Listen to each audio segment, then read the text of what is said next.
Inaresto ng immigration officers sa Timor-Leste si dating Negros Oriental Congressman Arnolfo Arnie Teves Jr.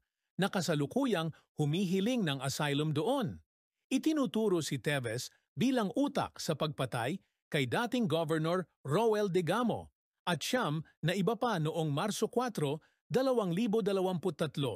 Ayon sa anak niyang si Axel, walang ipinakitang arrest warrant ang mga dumakip sa kanyang ama. Ayon sa abogado ni Teves na si Attorney Ferdinand Topacio, naghain sila ng habeas corpus petition para mapaliwanag ang dahilan ng pag-aresto. Nauna nang tinanggihan ng korte sa Timor-Leste ang extradition request mula sa Pilipinas dahil sa panganib sa buhay ni Teves, posibleng torture at kawalan ng makatarungang proseso. Ayon kay Topacio, handa sila sakaling maibalik si Teves sa Pilipinas. Salamat sa panonood. Huwag kalimutang i-like, i-share at mag-follow.